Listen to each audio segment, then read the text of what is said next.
Today we're going to continue looking at your notes for preparing your fabric, laying out a pattern, and cutting out your pattern.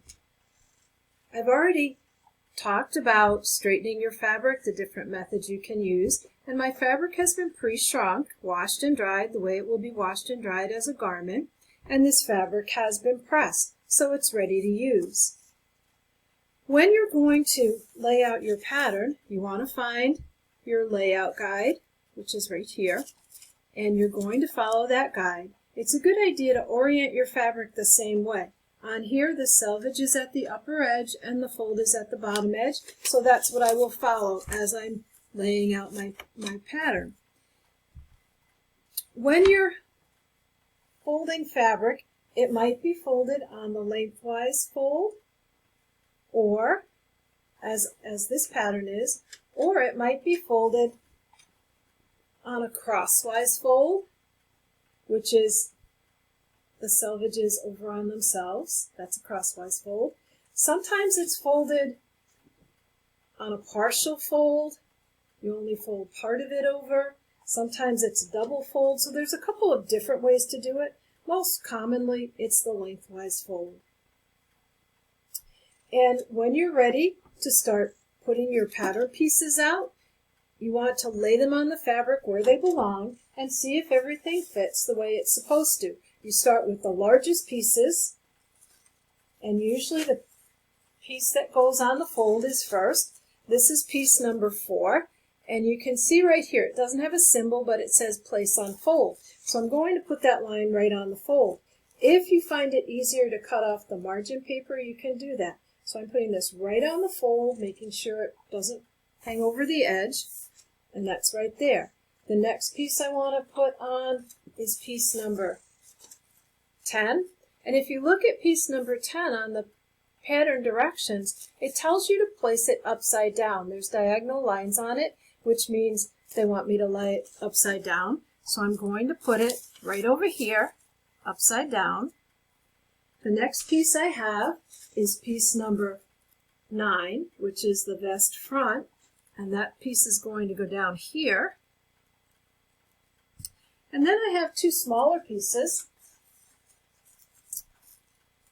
that the pattern tells me to put right along the line right down here. Now, when I place pattern pieces on the fold, you want to make sure that that line's right on the fold, and I'm going to just put a couple of pins in quickly to hold it there, right on the fold. And pinning is a skill that sometimes takes some practice. I'm going to pin on each corner, now that I know I have room for all of my pattern pieces, just to hold this down, and I will come back and pin the rest of it down. Pins every 6 to 8 inches are a good idea, like so. And you want to pin perpendicular. It's a good idea to hold that in too. And make sure if there's a curve that you have enough pins so that the pattern paper doesn't lift up. Now, when I have a piece with a grain line, I want to make sure it's on the straight of grain, so it's not crooked and it doesn't twist. So I'm going to take a yardstick and I'm going to measure from the selvage edge to the arrow. So from this selvage edge to the arrow is 4 1/4 inches. It doesn't matter what the measurement is, as long as each end is the same. And that one is. If it's not, just adjust it a little bit. So I pin that down. Now I'll put a few pins in here to hold this down.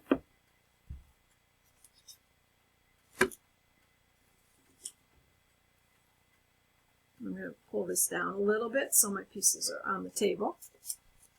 I need to measure this from the arrow to the edge, and it's 5 1/2. And it doesn't matter what the measurement is, as long as both ends of the arrow are the same. Now, this one's 5 1/4, so I'm going to pull this down until it measures 5 5.5. These pieces also have a grain line, and you still measure from the selvage to the arrow.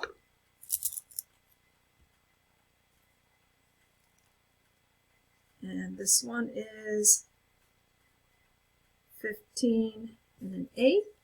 And you want to make sure the other side is the same. I need to pull it down just a little bit.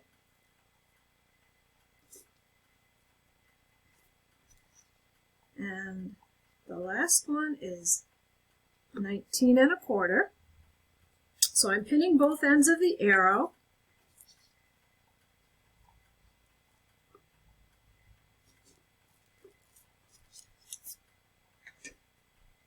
And what I'll do is just make sure none of my pattern pieces overlap. And I'll tack these all down and I'll continue pinning. Then what you want to do is have a good pair of shears and cut out your fabric. Now, you want to pay attention if you have special layouts for napped fabrics or plaid, so you get them running in the same direction or matching up. Cutting accurately, you want to use a good pair of sharp shears, bent-handled or specifically made for cutting fabric.